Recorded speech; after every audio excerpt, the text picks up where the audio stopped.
मैं आपको बता रहा था समुद्र मंथन के बारे में। वासुकी नाग को पकड़ा है, उसका मुख का साइड जो है देवों ने पकड़ा, पूंछ का साइड दानवों ने पकड़ा, और दोनों ने सबने मंथन शुरू किया। मंथन शुरू किया और समुद्र से रत्न एक के बाद एक निकलने लगे, और उसमें पहले पॉइजन निकला। पॉइजन को क्या करेंगे? हाँ, इसके बारे में संस्कृत में एक श्लोक भी है। संस्कृत में एक बहुत अच्छा श्लोक है। जिन्होंने संस्कृत साहित्य नहीं पढ़ा है उन्होंने कुछ नहीं पढ़ा हुआ है। उसमें है, कपड़े की क्या कीमत है? कपड़े की क्या कीमत है? उनसे क्या पर्सनालिटी बनती है?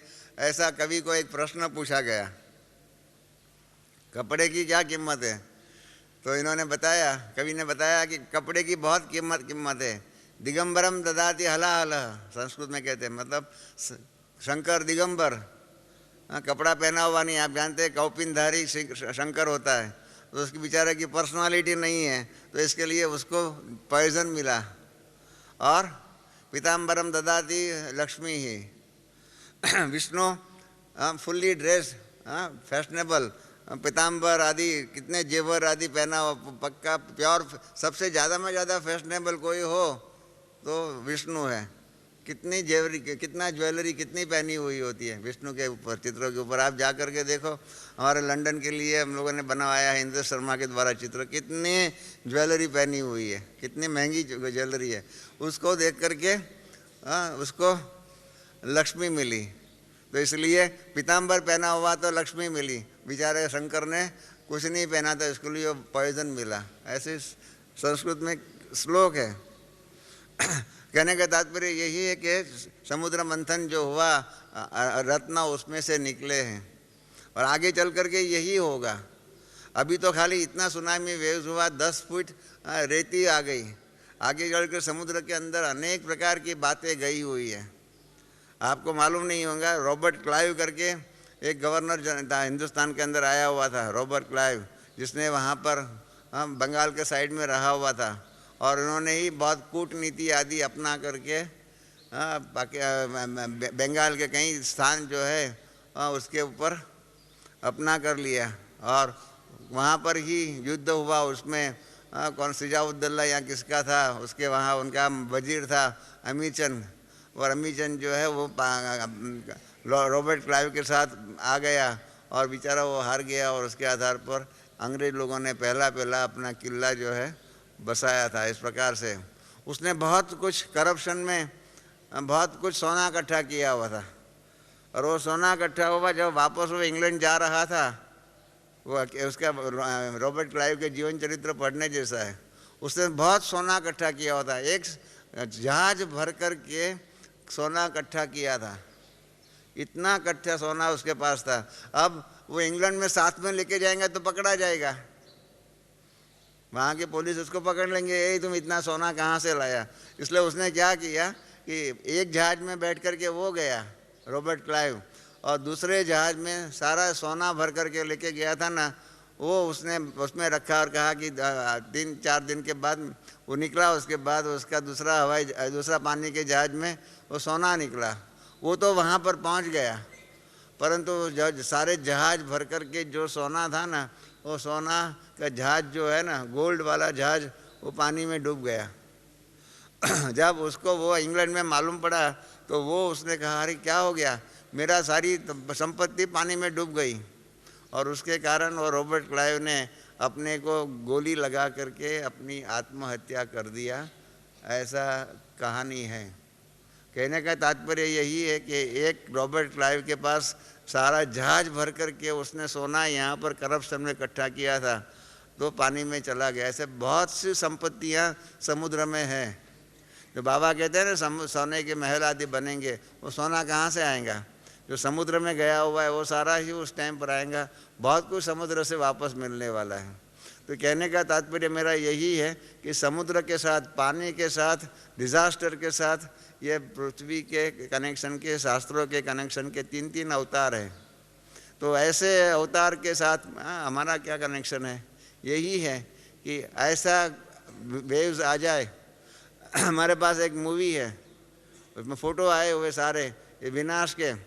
लास्ट में एक चित्र है कि थैंक गॉड कि we were not there when tsunami waves struck this island, मतलब सुनामी वेव्स के द्वारा हमारे ऊपर जब वो पृथ्वी के ऊपर आए, चाहे नागपट्टनम में, मद्रास के कनेक्शन में या श्रीलंका में, हाँ श्रीलंका में भी बहुत लोग मर गए, हजारों लोग, 30-40 हज़ार लोग मर गए उधर त्रिंकोमाली आदि में। तो इस प्रकार से भगवान, उसने आखिर में लिखा हुआ है जिसने वो फिल्म बनाई है कि ये भगवान बहुत आपका शुक्रिया कि जब मैं वहाँ था ना तब वो सुनामी वेव्स नहीं आए। इस प्रकार से अगर ऐसा सुनामी वेव्स आ जाए तो प्रश्न दूसरा ये है हमारा कि क्या हमने हमारा तन मन और धन को सफल किया है। कल ही बाबा ने अपने हम सबको वार्निंग दे दिया कि ऐसे ही प्रचंड शक्ति वाली आपत्तियाँ, आफतें जो है बहुत अभी आते रहेंगी, तो इसलिए इनसे हमें सीखना होगा। आपत्ति आ जाए और उसके बाद हम सफल करने को कहाँ जाएंगे, हो सकेगा? जितने इतने 1.5 लाख लोग जो मर गए उसका क्या हुआ? उनका तन भी गया, मन भी गया, तो धन भी जो है ना वो सारा ही खत्म हो गया। तो ऐसा, तो हमारा ऐसा खत्म हो जाए वो हमको मंजूर है या उसके पहले हमको सफल करना चाहिए? ये एक प्रश्न है। तो इसलिए इनसे हमें सीखना होगा ना कि हम अपने तन मन धन को भी सफल कर दे, नहीं तो क्या हो जाएगा। हमारी मातेश्वरी जो है ना हमेशा ही कहती थी, मातेश्वरी ने 4 बातें कही थी। सिंधियों में कहावत है कि किसकी दबी रही धूल में किसकी राजा खाए, किसकी चोर लूट जाए और किसकी आग जलाए। किसकी दबी रही धूल में किसकी चोर लूट जाए, किसकी आग जलाए। और इस प्रकार की 4 बातों के द्वारा अंत में नुकसान होने वाला है।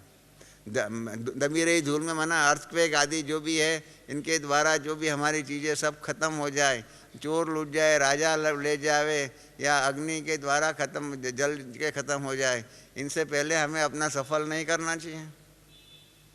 और दूसरा, कैसी विनाश के समय पर हम क्या सेवा कर सकेंगे? जो भी करना है अभी से ही करना है। ये हमको मालूम है कि कल्प की बाजी अभी हमारे हाथ में है। सारा भविष्य का, कल्प का हमारा पार्ट क्या है, उसका निर्माण करने वाले हम ही हैं। बाबा ने एक अव्यक्त मुरली में कहा है कि आपके भविष्य का आप ही ब्रह्मा है। विश्व का परिवर्तन का लिए हमारे ब्रह्मा बाबा है, परंतु हमारा भविष्य कौन बनाएगा? जब हम लोगों ने योग की प्रदर्शनी बनाई तब मैंने ब्रह्मा बाबा को पत्र लिखा था कि बाबा ये योग की प्रदर्शनी का लास्ट का चित्र आप बना करके भेजो। बाबा बहुत अच्छे कवि भी है, बहुत अच्छे लेखक भी है, तो बहुत अच्छे आदर्श चित्रकार भी थे। तो बाबा ने विनाश का दृश्य जो है, पृथ्वी जो है मृत्यु शैया पर सोई हुई है और ऊपर से एटम बम गिर रहा है, और फिर क्या है वो एक पानी, जैसे वो ब्रह्मा कुमारियाँ ज्ञानामृत डालती है, एक कान से डालती है दूसरे कान से निकल जाता है, उस प्रकार का चित्र आप लोगों ने देखा होगा। कई सेंटरों पर वो चित्र पुराना है ये। और इसके बाद में नीचे में वो योग के लास्ट चित्र में ब्रह्मा बाबा ने लिखवाया था कि आपका भविष्य आपके हाथों में है। हमारा भविष्य कितना श्रेष्ठ बनाना है, जो भी बनाना है, जैसा भी बनाना है, वो हमारे हाथों में है। हमारा भविष्य परमात्मा भी नहीं बना सकता है। बाबा ने भी मुरली में कहा है, अभी क्या कल भी साकार मुरली में, कल या परसों में था ना, आपका दिवाला निकल जाए या बीमार हो जाए, आप कुछ भी हो जाए, उसके लिए बाप जिम्मेदार नहीं है। कल की मुरली में ही था, मैं समझता हूँ। दिवाला निकल शब्द बोला, दिवाला जितने तक में इतनी भी आपत्ति आ जाए, बीमारियाँ आ जाए, वे सब के लिए आप ही जिम्मेदार है, बाप जिम्मेदार नहीं है। बाप तो ज्ञान देने के लिए जिम्मेदार है, परंतु ज्ञान के आधार पर अपना भविष्य कैसे बनाना है वो हमारे हाथों में ही है। इसलिए बाबा ने वो पिक्चर बनवाया, उसमें नीचे में लिखवाया, आपका भविष्य आपके हाथों में है, आपका भाग्य विधाता आप हो। हमारा भाग्य, बाबा आपको मदद कर सकता है, ज्ञान दे सकता है। अंग्रेजी में कहते हैं you can take horse to a river but you can not drink water on behalf of your horse. Horse must drink water for itself. माना एक घोड़ा है, घोड़ा आप समझते हैं ना, हॉर्स, उसको पानी पीने की तरफ प्यास लग गई, आप नदी किनारे उसको लेके जाते हो, परंतु पानी कौन पिएगा? तो उसकी प्यास बुझेंगी। आप पानी पिएंगे तो क्या घोड़े की प्यास बुझेंगी? आपकी प्यास बुझेंगी, घोड़े की तो नहीं। घोड़े को तो खुद को ही पानी पीना पड़ेगा, तब ही उसकी प्यास बुझेंगी। इस प्रकार से हमारा भविष्य तो हमको ही बनाना होगा। अपने आप से पूछिए। हाँ, बाबा ने कई बार साकार मुरली में कहा है कि मुझे अगर पूछे, बच्चे आकर के पूछे कि अब तक का हमारे पुरुषार्थ के आधार पर अगर आज हमारा शरीर छूट जाए तो हमारा क्या भविष्य होगा, क्या प्रारब्ध बनेगा, ये बाबा से पूछेंगे तो बाबा बता सकते हैं। एक बार मैं यहाँ पर था मधुबन में, और बाबा ने वो मुरली चलाई, तो मैंने मुरली के बाद कहा, बाबा आपके पास तो आज लाइन लग जाएंगी, सब कहेंगे बाबा आज हमारा शरीर छूट जाए तो हमारा क्या भविष्य होगा। बाबा ने कहा कोई बच्चा नहीं आएगा, किसी में हिम्मत ही नहीं है कि वास्तविकता को फेस करे, ऐसी किसी में हिम्मत नहीं है, कोई नहीं। सभी ऐसे ही अपने आप में स्वप्न में मन घड़ित बातों में रहे हुए हैं कि लक्ष्मी नारायण तो मैं ही बनूंगा।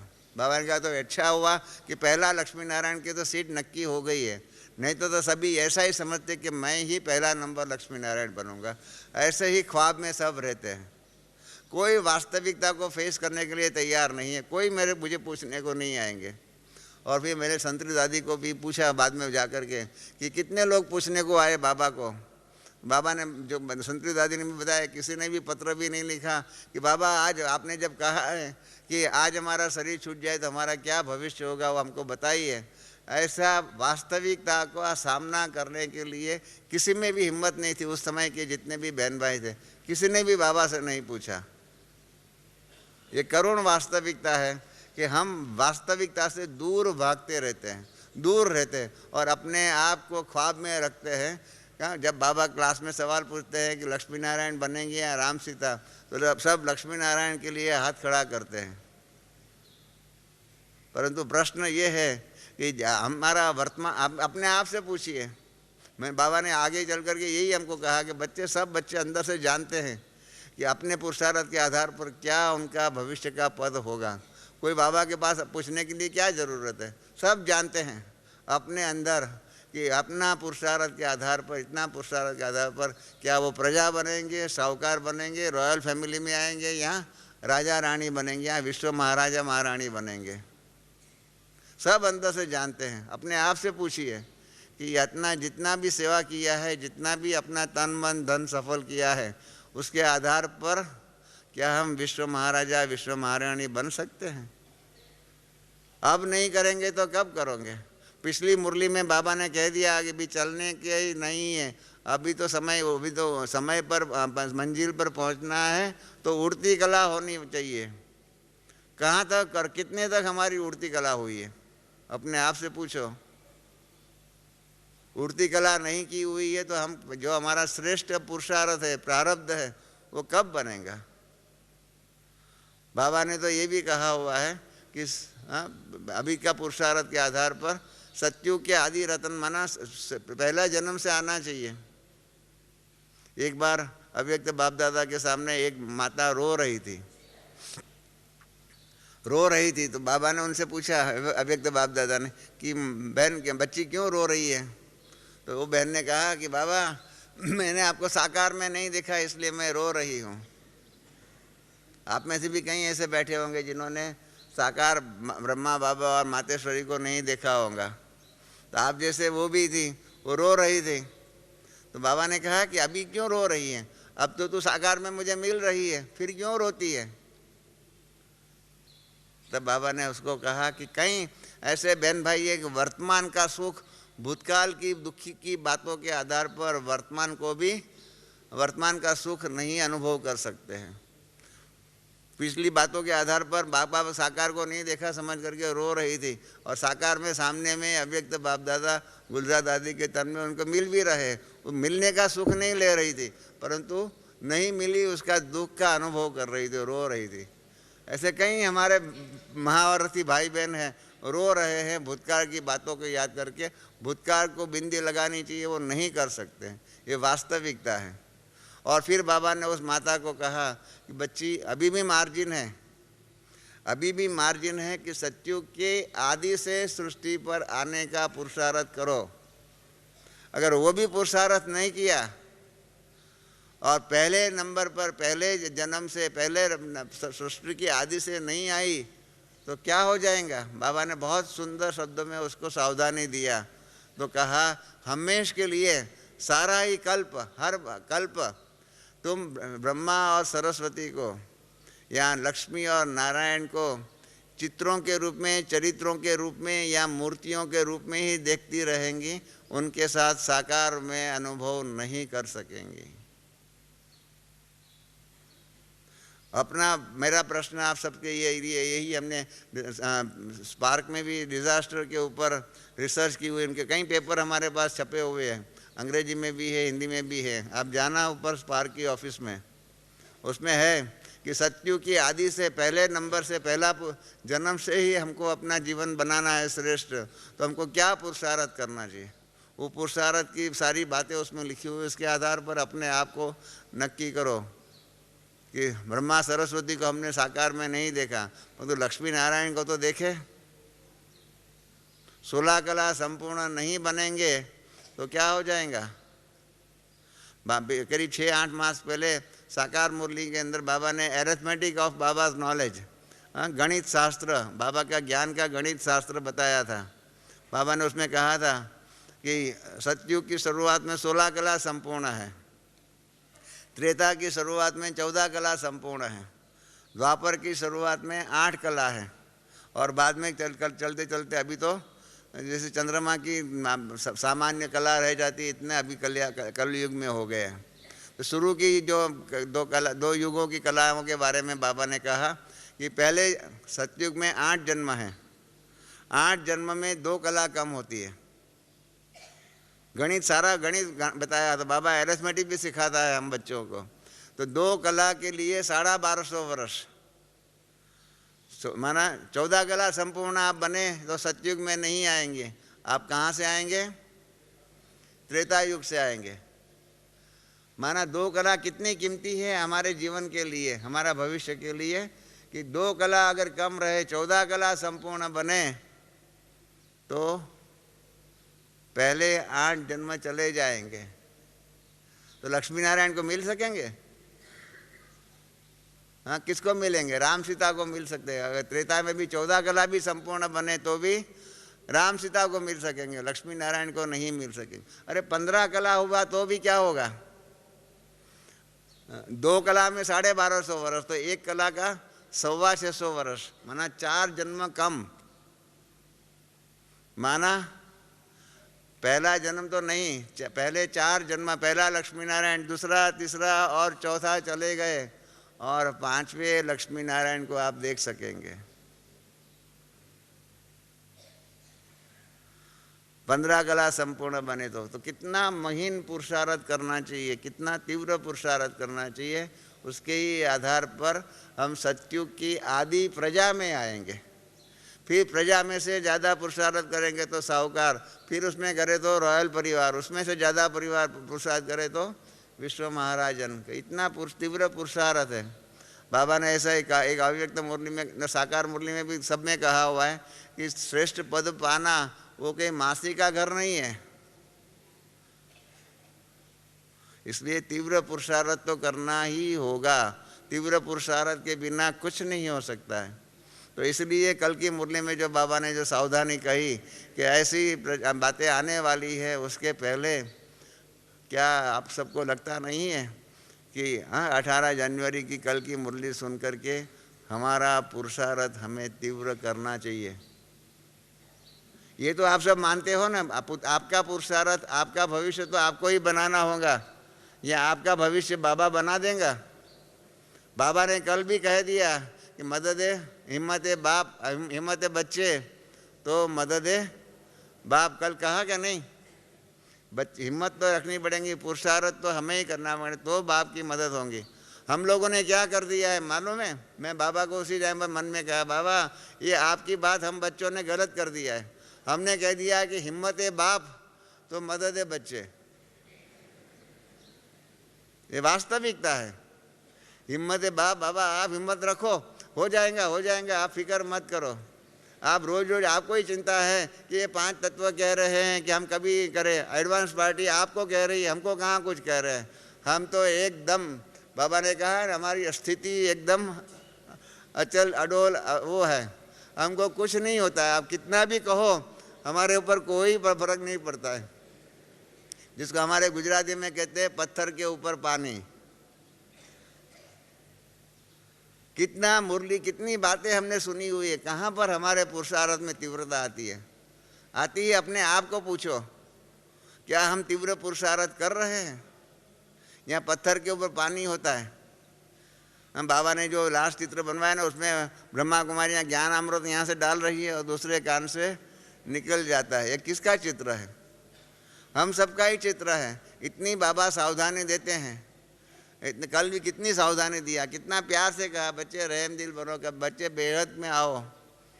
कहाँ हम बेहद में आते हैं? बाबा ने कल भी कहा एक मास में ये करो, बाबा इनाम देंगे, प्राइज देंगे। हमको प्राइज, बाबा हमको ऐसा लोभ नहीं है, हम निर्लोभी है, हमको प्राइज वाइज नहीं चाहिए, हमको विश्व महाराजा भी नहीं बनना है, हमको ऐसा लोभ नहीं। बाबा इसको कहते हैं उल्टा ज्ञान उठाना।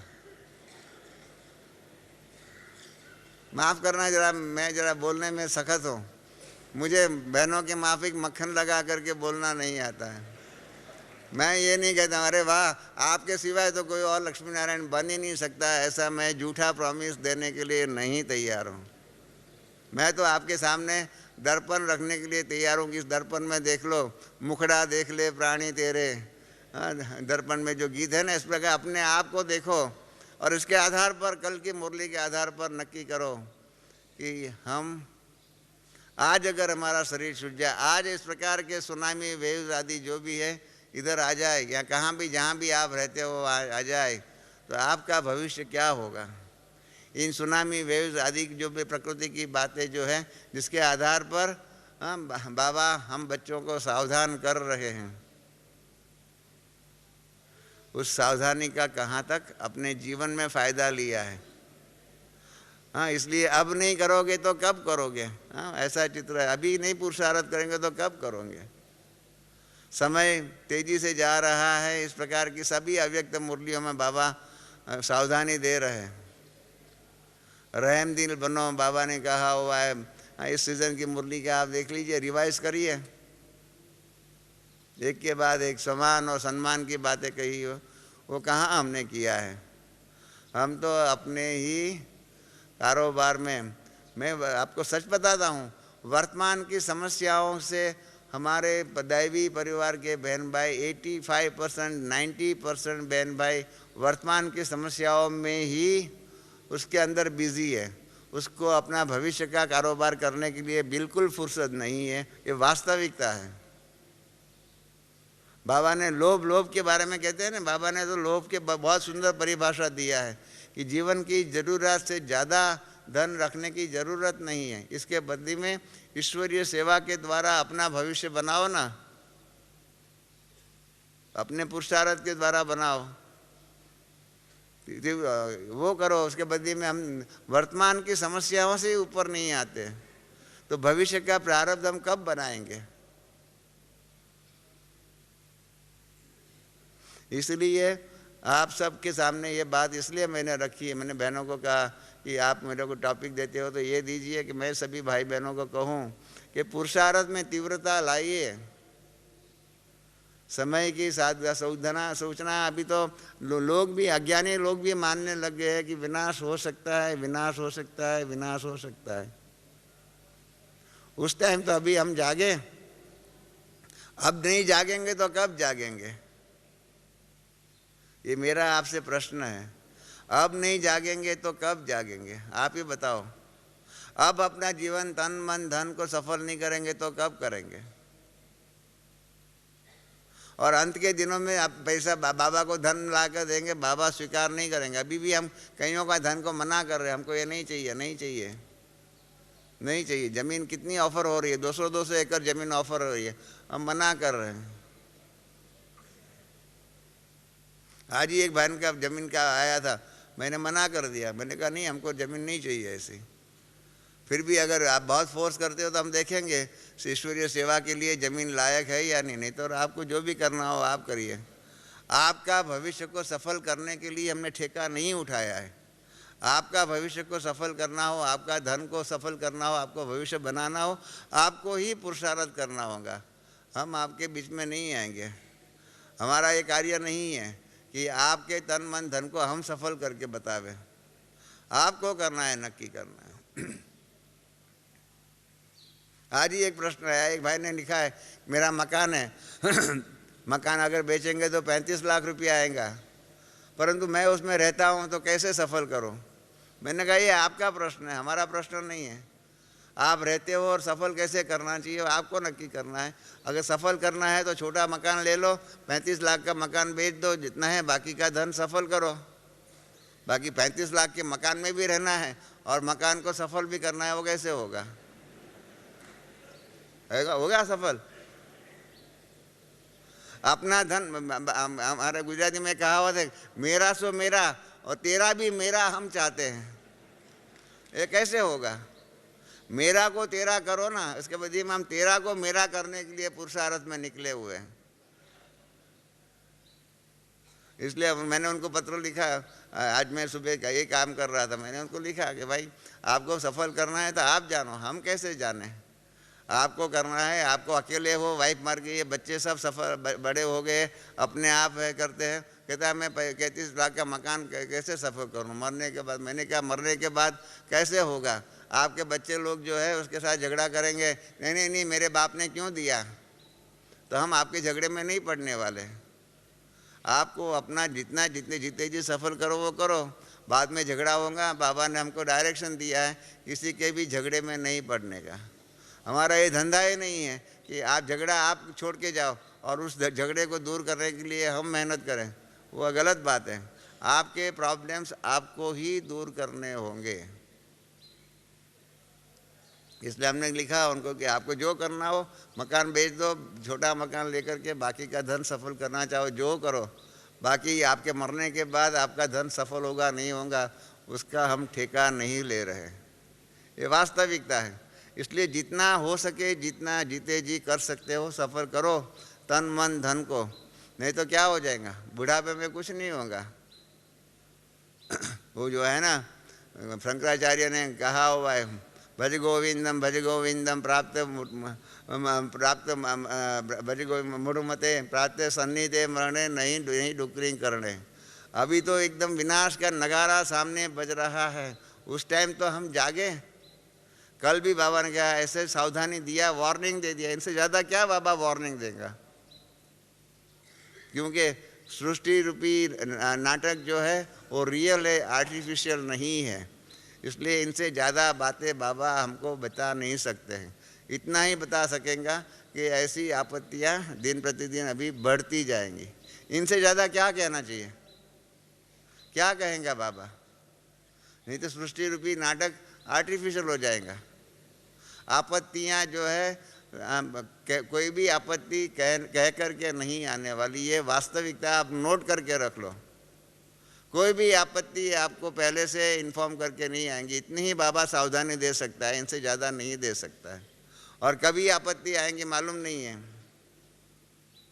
बहुत सुंदर एक बात है, मम्मा ने जब शरीर छोड़ा ना तो एक पार्टी यहाँ पर थी और वो गई और मम्मा ने रात को शरीर छोड़ा। तो जो पार्टी गई तो उसमें से एक भाई ने बाबा को लिखा, बाबा आप कहाँ के त्रिकालदर्शी हो, आपकी फ़र्ज है कि क्या आपको कहना चाहिए कि आपकी मम्मा कल आज रात को शरीर छोड़ने वाली है, आप नहीं जाओ, आप यहाँ रह जाओ। आप बॉम्बे की पार्टी थी, आप बॉम्बे नहीं जाओ, यहाँ रह जाओ, ऐसा आपकी फ़र्ज थी आपको हमको कहने के लिए। ये तो हमने मम्मा के अवसान का जो समाचार बॉम्बे आकर के सुना, इसमें गलती आपकी है, आपने क्यों हमको बताया नहीं। ऐसे उल्टा बाबा के ऊपर ऐसा उल्टा आरोप बाबा को करने वाले। बाबा ने उनको लिखा कि मैं कभी कौन पहले मरने वाला है बाद में मरने वाला है वो कभी किसी को बताने वाला नहीं हूँ। क्यों बताऊँ, मेरी क्या फ़र्ज है, मैंने बता दिया। आप यहाँ थे, बाबा ने कहा, लिखा उनको, आप मम्मा के शरीर को देख रहे थे, उसकी परिस्थिति को देख रहे थे। और बाबा ने बहुत सुंदर एक बात उसमें वाक्य लिखा कि मैं अगर कहता कि मम्मा शरीर छोड़ने वाली है तो क्या आप बच्चे अपनी मम्मा को शांति से शरीर छोड़ने देते? वो शांति से शरीर छोड़ सकती थी? आपके लिए आपकी मम्मा के बारे में मैं आपको बता दूं, आपकी फ़र्ज है आपको रुकना चाहिए या नहीं चाहिए। मेरे को क्यों लेना देते हो? ये वास्तविकता है। बाबा कभी भी वास्तविकता की डिटेल्स नहीं बताएंगे, इतनी ही सावधानियां देंगे जितनी सावधानी कल दिया है। इन सावधानियों के द्वारा जागरूक होना या नहीं होना वो हमारे हाथों में है। जो जागेंगे सो पाएंगे, सोएंगे क्या होगा वो आप जानते हैं, इसलिए मैं ज़्यादा क्या कहूँ। हाँ, इसलिए आखिर में यही कह रहा हूँ कि कल की मुरली के आधार पर सावधानी धारण करके अपना भविष्य, अपना प्रारब्ध बनाने के लिए हम जागरूक हो जाए। बाबा ने जो कल कहा, रहम दिल बनो, आदि आदि बेहद में आओ, हद की बातों को छोड़िए, हद की सेवाओं को भी छोड़ करके आगे बढ़ो। यही कल की मुरली का सार है। ओम शांति।